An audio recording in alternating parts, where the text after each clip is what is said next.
प्रभु ख्रीष्टको बताउन मन रमाउँछ, निश्चय यो सत्य छ, जसै नमेट्ने तृष्णा यसैले मेट्दछ। बताउन मन रमाउँछ, यो गीत अनन्त मेरो, पुरानो त्यो कहानी, येशू र प्रेम उनको। बताउन मन रमाउँछ, कहानी उदेको, सुनाउन शब्द भन्दा अनमोल चम्मको। बताउन मन रमाउँछ, मुक्ति पाए कस्तो, यसैले तिमीलाई म सुनाउँछु गीत यसको। बताउन मन रमाउँछ, यो गीत अनन्त मेरो, पुरानो त्यो कहानी, येशू र प्रेम उनको। बताउन मन रमाउँछ, कहानी घरिघरि झन्झन मिठो लाग्दैछ, दोहोऱ्याउँदा पनि। बताउन मन रमाउँछ, अन्जानमा छन् कति, नरकमा जाँदैछन् ती, नपाएर मुक्ति। बताउन मन रमाउँछ, यो गीत अनन्त मेरो, पुरानो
तपाईहरु सबैजनालाई जय मसीह।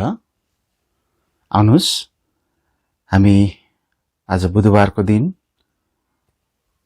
हाम्रो बाइबल अध्ययनलाई अगाडि बढाउने छौं।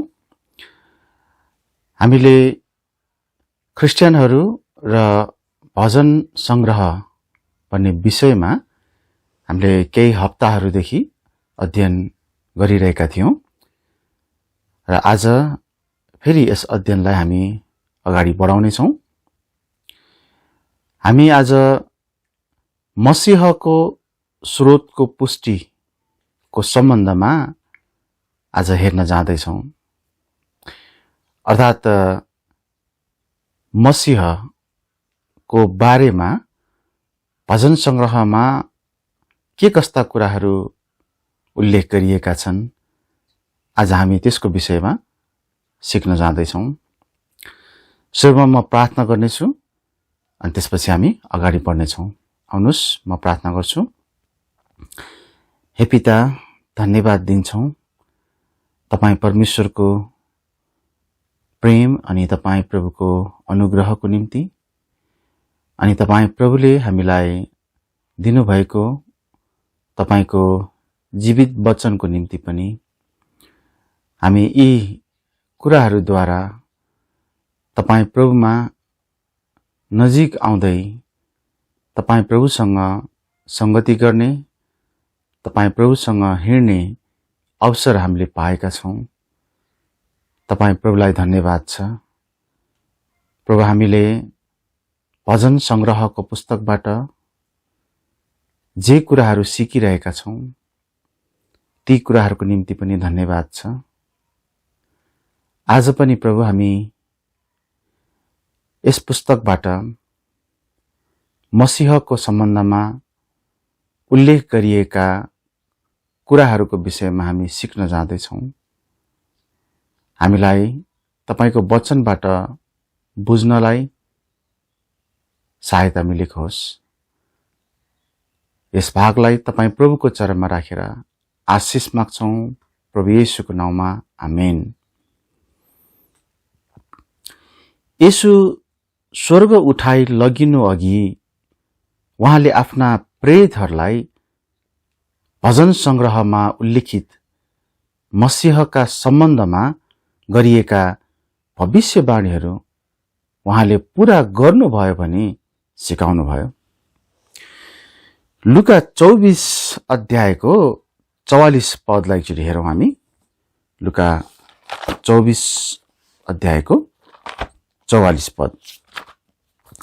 यहाँ यस्तो लेखिएको छ, म पढ्नेछु।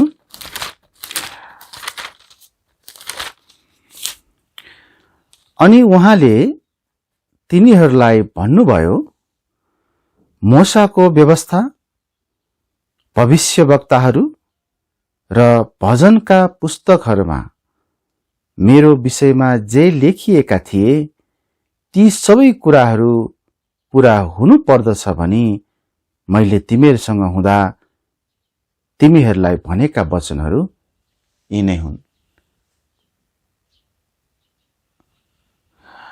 यहाँनिर हामी के देख्छौं भन्दा प्रभु येशूले प्रेरितहरूलाई, चेलाहरूलाई यहाँनिर आफ्नो विषयमा भजनको पुस्तकमा जे कुराहरू लेखिएका थिए ती सबै कुराहरू पूरा हुनु पर्दछ भनेर उहाँले भनिरहनु भएको छ र ती पूरा पनि भए। हामी उहाँको जीवनमा ती कुराहरू पूरा भएको देख्छौं। जब हामीले नासरतका येशूमा पूरा भएका मसीहका सम्बन्धमा गरिएका भविष्यवाणीहरू भजन संग्रहमा भरिएका छन् भन्ने कुरालाई बोध गर्छौं, तब हामी यस पुस्तकलाई दुई प्रकारले स्वीकार गर्न सक्छौं। पहिलो चाहिँ प्रमाणहरूले भरिएको पुस्तक, जसले हामीलाई येशू नै ख्रीष्ट हुनुहुन्छ जो प्रतिज्ञा गरिनु भएको मसीह हुनुहुन्छ भन्ने हाम्रो विश्वासलाई पक्का गराउँदछ। र अर्को कुरा चाहिँ हाम्रा प्रभुले भोग्नु भएको दुःख र उहाँको महिमित विजयलाई देख्न सकिने स्रोतको रूपमा यो पुस्तक हामी पाउँदछौँ। आजको अध्ययनको उद्देश्य मसीहको बारेमा भजन संग्रहमा पाइने धेरै पूरा भएका भविष्यवाणीहरू मध्ये केहीलाई हेर्नु र हाम्रो विश्वासमा त्यसले कस्तो स्थान लिन्छ भन्ने कुरामा जोड दिनु रहेको छ। आउनुहोस् हामी सुरु गर्नेछौँ।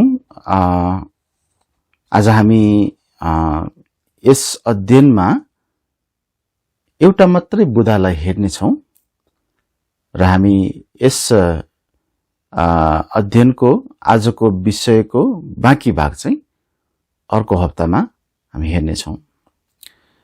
पहिलो बुधा येशूमा पूरा भएका भजन संग्रहमा रहेका मसीहका भविष्यवाणीहरू। यी भविष्यवाणीहरूमा धेरै जसो उहाँको दुःख भोगाइको बारेमा उल्लेख गरिएका छन्। जस्तो कि उहाँलाई यहुदी र अन्य जातिहरू दुवैले इन्कार गरेका छन्। उहाँलाई यहुदी र अन्य जातिहरूले इन्कार गर्नेछ भनेर भनिएको थियो भजन संग्रहमा, जो चाहिँ हामी नयाँ नियममा पूरा भएको हामी पाउँदछौँ। उहाँलाई पृथ्वीका राजाहरू र शासकहरूले इन्कार गर्नेछ भनेर भनिएको छ। हामी भजन संग्रहमा पढौं त्यो खण्डलाई। भजन संग्रह 2 अध्यायको 1 पद र 2 पदलाई म पढ्नेछु। किन अन्य जातिहरू झोंकले रन्किन्छन् अनि जाति जातिका मानिसहरू व्यर्थको कुरा कल्पना गर्दछन्। परम प्रभुको विरोधमा र उहाँको अभिषिक्त जनको विरोधमा पृथ्वीका राजाहरू खडा हुन्छन् र शासकहरू आपसमा यसो भन्दै सल्लाह गर्छन्। तपाईले यदि यस्तो प्रकारको इन्कार गर्ने कार्य यदि नयाँ नियममा प्रेरितको पुस्तक 4 अध्यायको 23 पददेखि 28 पदसम्म हेर्नुभयो भने एउटा प्रमाणको रूपमा तपाईले पाउनुहुन्छ। हेरोद अनि पिलातस अनि यसैगरी त्यहाँ अरू पनि यहुदी शासकहरूले समेत उहाँलाई इन्कार गरेको हामी प्रशस्त बाइबलमा पढ्न पाउँछौँ। यति मात्र होइन, उहाँलाई आफ्नै परिवारले पनि इन्कार गर्नेछ भन्ने कुरालाई उल्लेख गरिएको छ र त्यो पूरा पनि भएको छ। मसँग भजन संग्रह 69 अध्यायको 8 पदलाई एकचोटि हेर्नुहोस् न। त्यहाँ लेखेको छ, मेरा दाजुभाइहरूका निम्ति म पराई बनेको छु र मेरी आमाका छोराछोरीहरूका निम्ति परदेशी। प्रभु येशूलाई आफ्नो भाइहरूले विश्वास गर्दैनथे। उहाँ बौरेर उठ्नु भइसकेपछि मात्र उहाँका भाइहरूले उहाँलाई विश्वास गरेका थिए। यो कुरा हामी बाइबलमा यदि पढ्छौँ भने विभिन्न ठाउँहरूलाई हेरेर हामी बुझ्न सक्छौँ। उहाँलाई आफ्ना भाइहरूले इन्कार गर्दथे भन्ने कुरालाई हामी यूहन्ना 7 अध्यायको 5 पदमा हामी पढ्न पाउँछौँ। त्यहाँ भनेको छ, किनभने उहाँकै भाइहरूले पनि उहाँमा विश्वास गर्दैनथे। उहाँ मसीह हुनुहुन्छ, उहाँ मुक्तिदाता हुनुहुन्छ भन्ने कुरालाई यो बेलासम्म येशूका भाइहरूले विश्वास गरेका थिएनन्। एक प्रकारले भन्यो भने उहाँको मसीही अथवा मसीहको उहाँको जुन प्रकटीकरण छ अथवा उहाँ मसीह भएर आउनु भएको कुरा जुन छ त्यसलाई भाइहरूले, उहाँका भाइहरूले अस्वीकार गरेको यहाँसम्म हामी देख्न सक्छौँ। त्यति मात्र होइन, भजन संग्रहको पुस्तकले स्पष्टसँग आफ्नै मित्रले पनि धोका दिने, आफ्नै मित्र साथीले धोका दिने विषयमा पनि उल्लेख गरेको छ। मसँग भजन संग्रह 41 अध्यायमा जानुहोस्। भजन संग्रह 41 अध्यायको 9 पदमा एकचोटि हामी हेर्नेछौँ। त्यहाँ लेखिएको छ, हो मेरो आफ्नै परिचित मित्रले जसमाथि मैले भरोसा राखेको थिएँ, जसले मेरो रोटी खान्थ्यो, मेरो विरोधमा कुर्कुच्चा उठाएको छ। अब हामीलाई राम्रोसँग थाहा छ यो भविष्यवाणी चाहिँ प्रभु येशू ख्रीष्टको जीवनमा धोका दिने उहाँको आफ्नै चेला, आफ्नै मित्र यहुदा इस्करियोती हामी उसलाई देख्न सक्छौं। आफ्नै मित्रले धोका दिनेछ भनेर भजन संग्रहमा यसरी लेखिएको कुरा कति सुन्दर ढंगले, कति स्पष्टसँग, कति पक्का गरी नयाँ नियममा यहुदा इस्करियोतीमा पूरा भएको हामी देख्दछौं। यो ज्यादै महत्त्वपूर्ण भविष्यवाणी थियो र यो ज्यादै चाखलाग्दो भविष्यवाणी पनि थियो। यति मात्र होइन, उहाँलाई इन्कार गरिदा र झुटा आरोपहरू लगाइदा उहाँ मौन भएर बस्नुहुनेछ भन्ने कुराको पनि भजन संग्रहमा भविष्यवाणी गरिएको थियो। जस्तै हामी भजन संग्रह 38 अध्यायलाई हेरौं। म केही पदहरू पढ्नेछु। भजन संग्रह 38 अध्यायको 11 पददेखि 14 पदसम्म। यहाँ यस्तो लेखेको छ, मेरा प्रेमीहरू र मेरा साथीहरू मेरो घाउबाट टाढै उभिन्छन् अनि मेरा आफन्तहरू टाढै उभिन्छन्। मेरो प्राण लिन खोज्नेहरू पनि मेरा निम्ति पासो थाप्छन् अनि मेरो हानि गर्न खोज्नेहरू हानिकारक कुराहरू बोल्छन् र दिनभरि छलका कुराहरू सोच्दछन्। तर मैले चाहिँ बहिरोले झैं सुनिन अनि म मुखै नखोल्ने गुंगा मानिस जस्तो थिएँ। यसरी म सुन्दै नसुन्ने मानिस जस्तो थिएँ र जसको मुखमा हप्कीहरू हुँदैनन्।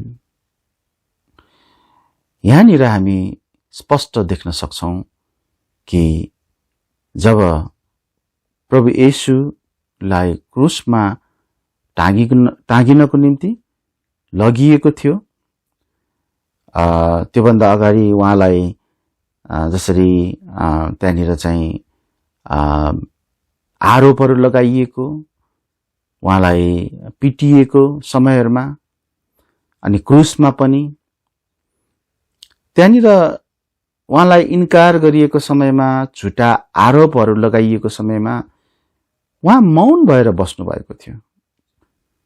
अनि यो कुराको बारेमा चाहिँ यहाँ भजन सङ्ग्रह 38 को 13 र 14 पदमा कति राम्रोसँग बयान गरिएको छ।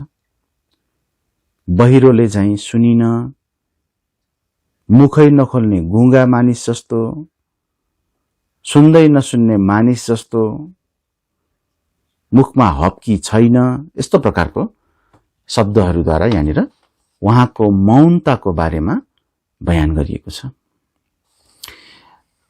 यति मात्र होइन, उहाँले भोग्नु भएको अपमान, उहाँले भोग्नु भएको कोटाई, थुकाई र निन्दाका कुराहरूलाई पनि भजन सङ्ग्रहमा उल्लेख गरिएको हामी पाउन सक्छौं।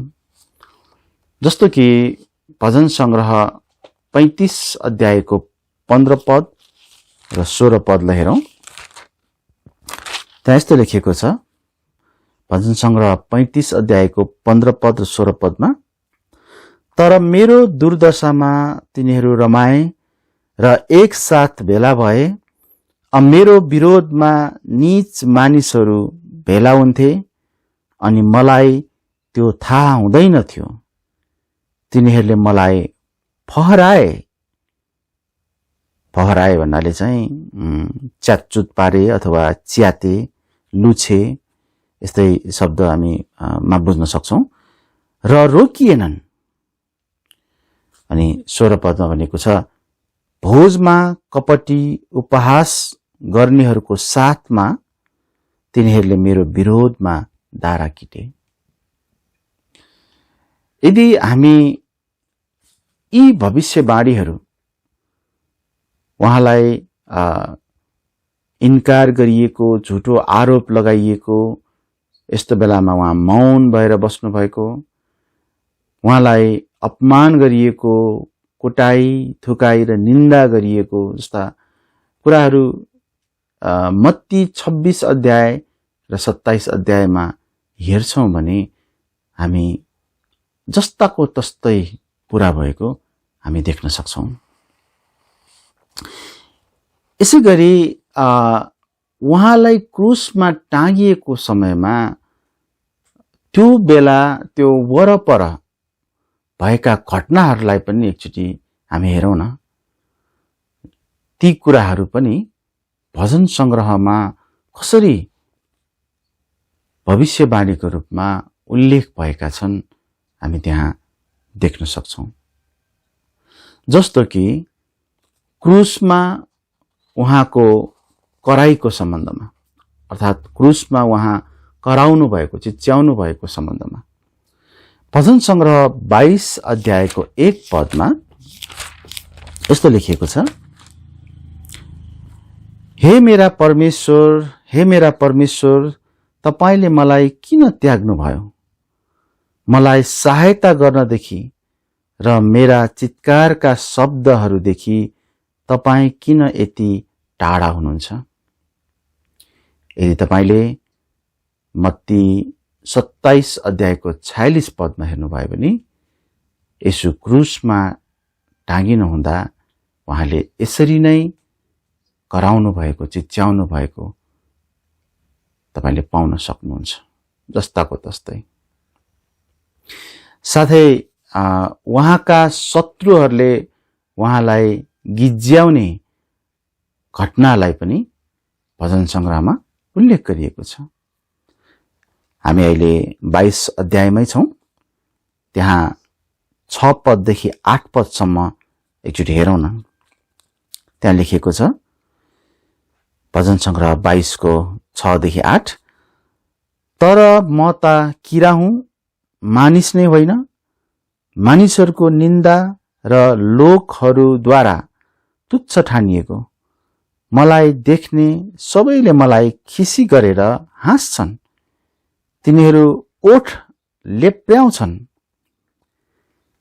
तिनीहरू यसो भन्दै टाउको हल्लाउँछन्, परमप्रभुले त्यसलाई छुटकारा दिनुहुन्छ भने त्यसले उहाँमाथि भरोसा राख्थ्यो, उहाँले नै त्यसलाई छुटकारा दिउन्, किनकि उहाँ त्यसमा प्रसन्न हुनुभएको छ। हामी भजन सङ्ग्रहमा बयान गरिएको यस घटनालाई हामी मत्तीको पुस्तक 27 अध्यायमा हामी पाउँदछौँ। यहाँनिर हामी के देख्छौँ भन्दा येशूलाई उहाँका शत्रुहरूले, ती विरोधीहरूले त्यहाँ गिज्जाएको है। उनीहरूले यस्तोसम्म भने कि यो जे भइरहेको छ यो चाहिँ परमेश्वरबाट नै आएको दण्ड हो र येशू ख्रीष्टलाई खिसी गर्ने, त्यहाँनिर उहाँलाई चाहिँ गिज्याउने यस्ता कुराहरू चाहिँ त्यहाँ भएको हामी यहाँ बयान गरिएको हामी देख्दछौँ। यही भजन सङ्ग्रहको पुस्तकको 22 अध्यायको 12 पददेखि 13 पदसम्म हेर्नुभयो भने त्यहाँ उहाँका शत्रुहरूले उहाँलाई घेरा हालेर उहाँलाई सताउने, उहाँलाई गिज्याउने गरिरहेको थियो भन्ने कुरा पनि पढ्न पाउँछौँ। एकचोटि हेरौँ न हामी त्यहाँ के लेखिएको छ। 12 पद अनि 13 पदमा, धेरै साँडेहरूले मलाई घेरेका छन्, बासानका बलिया बलिया साँडेहरूले मलाई घेरा हालेका छन्, फहराउने र गर्जने सिंह झैं तिनीहरूले मतिर आफ्ना मुख बाए, त्यसरी भनिएको छ। उहाँलाई खालि गिज्याइएको मात्र होइन, तर उहाँलाई शारीरिक पीडा पनि दिइयो। भजन सङ्ग्रहको पुस्तकमा उहाँलाई कसरी शारीरिक पीडाहरू दिइएको थियो भन्ने कुराको त्यहाँ भविष्यवाणीको रूपमा उल्लेख गरिएको हामी पाउन सक्छौँ। हामी अझै भजन सङ्ग्रह 22 अध्यायमै छौँ। एकपटक हामी 14 पद र 15 पदलाई हेरौँ न, त्यहाँ कस्तो लेखिएको छ एकचोटि हेरौँ। 14 पद र 15 पदमा, पानी झैं म पोखिएँ अनि मेरा सबै हड्डीहरू जोर्नीबाट फुस्केका छन् है, तर टुक्रेका छन् होइन। एकछिनपछि हामी आउनेछौँ यो विषयमा पनि। मेरो हृदय मैन जस्तो भएको छ, त्यो मेरो पेटभित्रै पग्लेको छ, खपटो झैं मेरो बल सुकेको छ र मेरो जिब्रो मेरो तालुमा टाँसिन्छ अनि तपाईले मलाई मृत्युको धुलोमा पुर्याउनु भएको छ। यसरी हामी यहाँ देख्छौँ कि येशू ख्रीष्टलाई क्रुसमा टाँगिदा र त्योभन्दा अगाडि पनि कसरी उहाँलाई शरीरमा पीडा दिइयो, उहाँले कसरी शरीरमा पीडा भोग्नु भयो, त्यो कुरालाई यहाँ बयान गरिएको छ। यसै गरी यही 22 अध्यायको 16 पदमा उहाँलाई छेडिएको कुरा गरिएको छ। हामीलाई थाहा छ उहाँको हात र पाउ छेडिएको थियो, उहाँको कोखामा भालाले खोपिएको थियो। यहाँ 16 पदमा त्यो कुरालाई यसरी लेखिएको छ, यहाँ बयान गरिएको छ। म पढ्नेछु। किनकि कुकुरहरूले मलाई घेरेका छन्, दुष्टहरूको झुण्डले मलाई चारैपट्टिबाट थुनेको छ, तिनीहरूले मेरा हात र मेरा पाउ छेडे। कति स्पष्टसँग यहाँ भनेको छ, तिनीहरूले मेरा हात र मेरा पाउ छेडे। यदि तपाईले मत्ती 27 अध्यायमा हेर्नुभयो भने र साथै त्यहाँ नयाँ नियममा सुरुका सुसमाचारका केही पुस्तकहरूमा हेर्नुभयो भने यो कुरा पूरा भएको पाउन सक्नुहुन्छ। साथै क्रुसमा उहाँलाई पित्त र सिरका पिउन दिइएको कुरालाई पनि बयान गरिएको छ। यहाँ भजन संग्रह 69 अध्यायको 21 पदमा उहाँलाई पित्त र सिरकाबाट पिउन दिइएको कुरा बयान गरिएको हामी पाउँछौँ। एकचोटि हेरौँ हामी भजन संग्रह 69 अध्यायको 21 पद। अनि खानका निम्ति तिनीहरूले मलाई पित्त दिए र मलाई तिर्खा लाग्दा पिउनलाई तिनीहरूले मलाई सिरका दिए। यदि तपाईले मत्ती 27 अध्यायको 34 पदमा र 48 पदमा दुवै ठाउँमा हेर्नुभयो भने यो दुवै कुराहरू पित्त पनि र सिरका पनि उहाँलाई पिउन दिइएको थियो भन्ने कुरालाई पाउन सक्नुहुन्छ। पित्त मात्र होइन, सिरका मात्र पनि होइन, तर जसरी यहाँ भजन संग्रहमा भविष्यवाणी गरिएको थियो, लेखिएको थियो, त्यो जस्ताको तस्तै नै त्यहाँ पूरा भएको हामी पाउँदछौँ।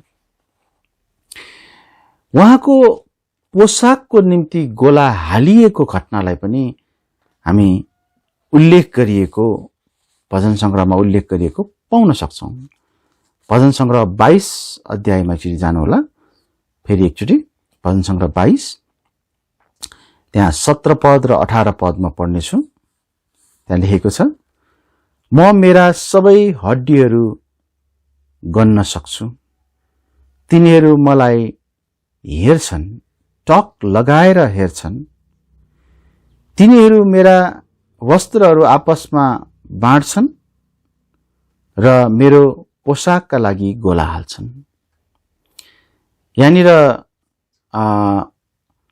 उहाँको पोसाकको निम्ति गोला हालिएको र अघि हामीले एउटा कुरा ध्यान दिएका थियौं, उहाँको हड्डीहरू जोर्नीबाट फुस्केका छन् तर भाँचिएका छैनन्, टुक्रा भएका छैनन्।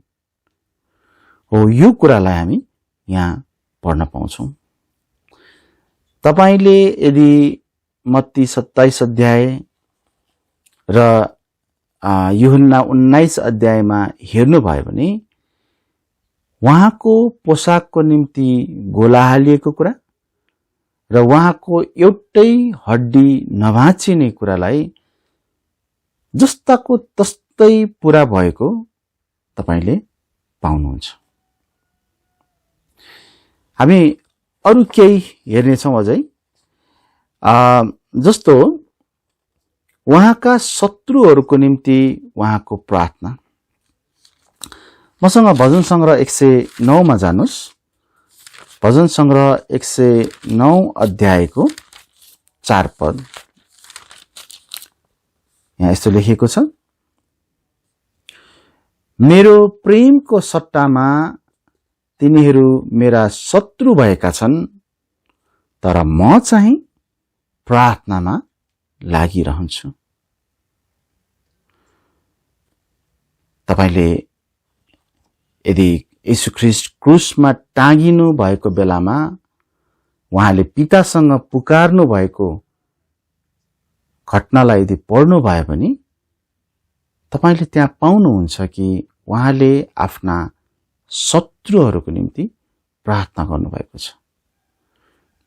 दण्ड दिनुस् भनेर होइन, न्याय गरियोस् भनेर होइन, तर क्षमा गर्नुस् भनेर, हे पिता यिनीहरूलाई क्षमा गर्नुस्, त्यसरी उहाँले चाहिँ प्रार्थना गर्नुभएको हामी पाउँछौं। हाम्रो लागि यो एकदम ठूलो शिक्षा हो, उदाहरण हो कि हामीले पनि आफ्ना शत्रुहरूप्रति कस्तो व्यवहार गर्छौं, हामी प्रभुबाट यहाँ सिक्न सक्छौं। उहाँका अन्तिम शब्दहरूलाई समेत भजन संग्रहमा उल्लेख गरिएको छ। उहाँले अन्तिममा बोल्नुभएका शब्दहरू भजन संग्रह 31 अध्यायको 5 पदमा एकचोटि जानुस् न। भजन संग्रह 31 अध्यायको 5 पदमा यहाँ यस्तो लेखेको छ, म आफ्नो आत्मा तपाईको हातमा सुम्पन्छु, हे परमप्रभु सत्यका परमेश्वर, तपाईले मलाई छुटकारा गर्नुभएको छ।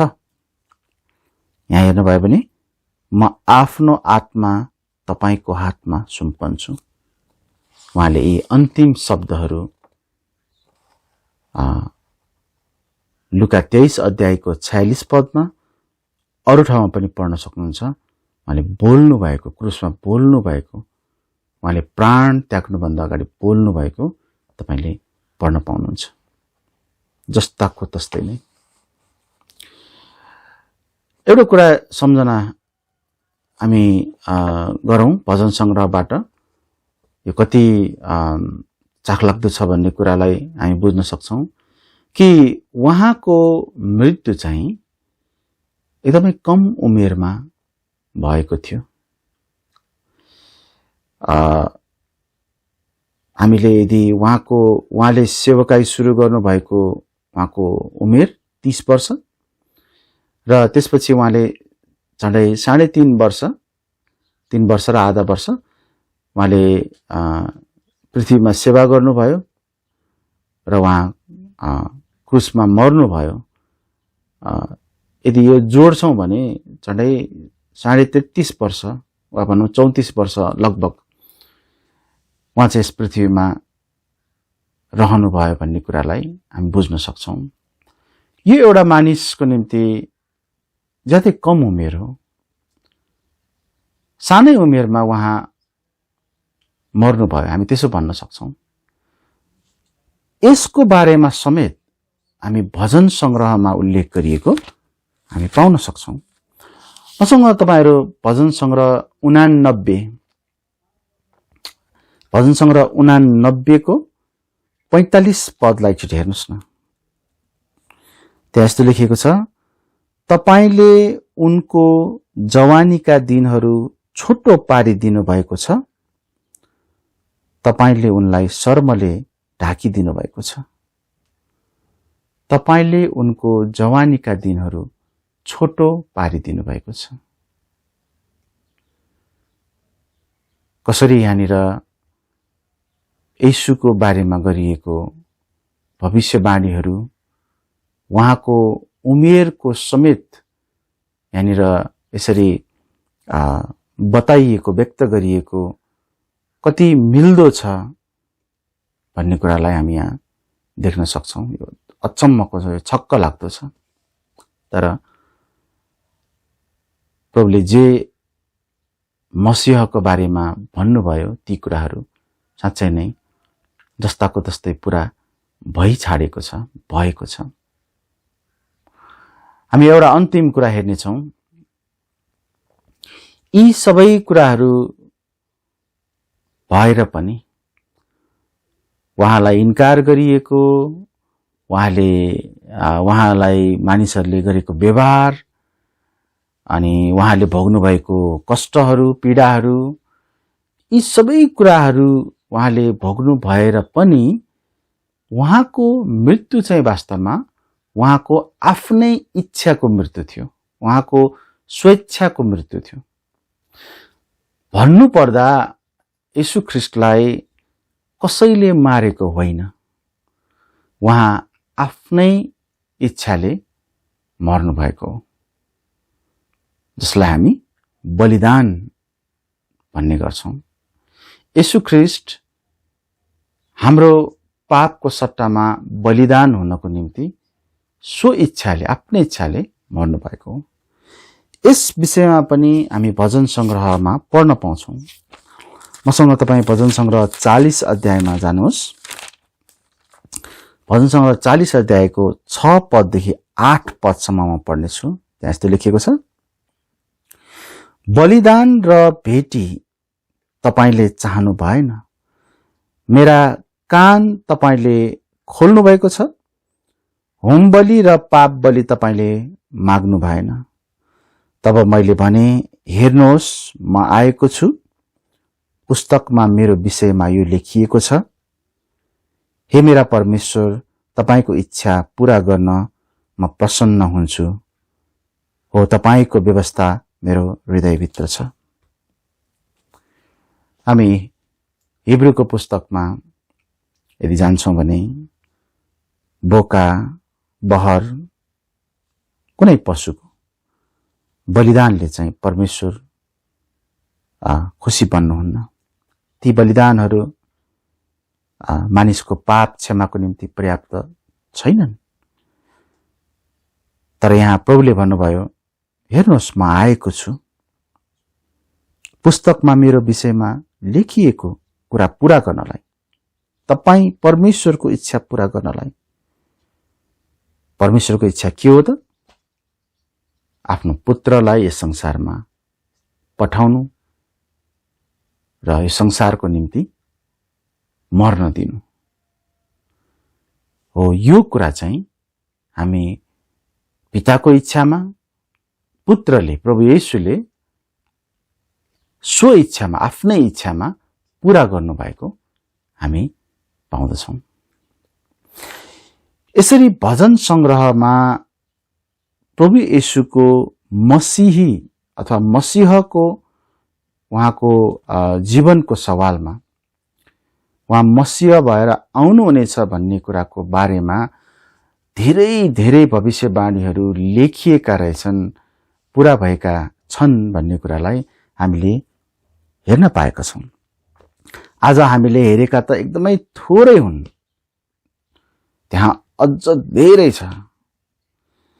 र यी सबै कुराहरूले चाहिँ येशू नै मसीह हुनुहुन्छ भन्ने कुराको पुष्टि गर्दछ।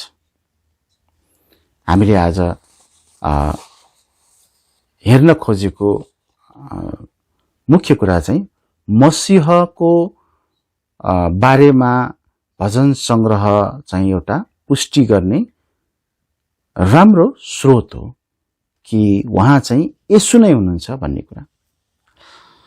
हामी यसको बाँकी भागलाई अर्को हप्ता हेर्नेछौं, तर म निष्कर्षमा अलिकति आउँछु। आज हामीले हेर्यौं कि येशू ख्रीष्ट भजन संग्रहमा भविष्यवाणी गरिनु भएको मसीह हुनुहुन्छ। अनि यो कुराले हामीलाई अरूलाई विश्वासमा ल्याउन अथवा अरूलाई विश्वस्त तुल्याउनको निम्ति यो पर्याप्त छ। तर अरूलाई विश्वस्त तुल्याउन मात्र होइन, हाम्रो आफ्नै विश्वास र हाम्रा आफ्नै छोराछोरीहरूलाई विश्वास दिलाउनको निम्ति पनि हामीले भजन संग्रहको यी भविष्यवाणीहरू जो मसीहको बारेमा गरिएको छ हामीले स्वीकार गर्नुपर्छ, हामीले यसलाई लिनुपर्छ। भजन संग्रहको मोल चाहिँ यस कुरामा रहेको छ। हामीले गएको हप्ताहरुमा भजन संग्रहले हामीलाई भजनहरू गाउने सवालमा, हामीलाई प्रार्थना गर्ने सवालमा सिकाउँदछ भन्ने कुरालाई हेरेका थियौं। आज हामीले हेर्यौं कि येशू ख्रीष्ट नै क्रुसमा टाँगिनु भएको मसीह हुनुहुन्छ, मुक्तिदाता हुनुहुन्छ। यो कुरामा हामी विश्वस्त पक्का हुनुपर्छ, हामीले विश्वास गर्नुपर्छ। यो कुरालाई चाहिँ हामीले अझ जोड दिएको हामी पाउँदछौं। प्रेरित पावलले रोमी 10 अध्यायको 17 पदमा विश्वासको, यस्तो विश्वासको सत्यताको बारेमा उल्लेख गरेका छन्। उनले भनेका छन् कि यसकारण विश्वास सुनाइद्वारा आउँछ र सुनाइ चाहिँ परमेश्वरको वचनद्वारा आउँछ। हामी जब भजन संग्रहबाट पढ्छौं, जब हामी सुन्छौं र त्यहाँ उल्लेख भएका विशेष गरी मसीहको सम्बन्धमा भविष्यवाणीहरू छन्, त्यो जब हामी नयाँ नियममा पूरा भएको हामी पाउँछौं भने त्यसले चाहिँ हामीलाई विश्वास जगाउँछ, विश्वास बढाउँछ। त्यसैले हामीले भजन संग्रहलाई कसरी स्वीकार्दछौँ त्यो चाहिँ ज्यादै महत्त्वपूर्ण रहेछ। तपाईको विश्वासलाई परमेश्वरमा, येशूमा र बाइबलमा बढ्न दिनलाई भजन संग्रह पढ्नुहोस्, भजन संग्रह अझ धेरै पढ्नुहोस्। म तपाईहरुसँग यही अनुरोध गर्छु। हुन्छ, हामी वचनको भागलाई यही नै राख्नेछौँ। हामी यसको निम्ति, यो वचनको भागको निम्ति प्रार्थना गर्नेछौँ र साथै यसपछिको हाम्रो सेवा पनि अन्त हुनेछ। यो सेवाको अन्तको निम्ति पनि हामी प्रार्थना गरौँ। आउनुहोस्, म प्रार्थना गर्छु। धन्यवाद छ पिता, तपाई प्रभुको वचनको निम्ति जो जिउँदो छ, जो सत्य छ अनि जो चाहिँ काट्नै नसकिने खालको छ, अनि एक एक कुराहरू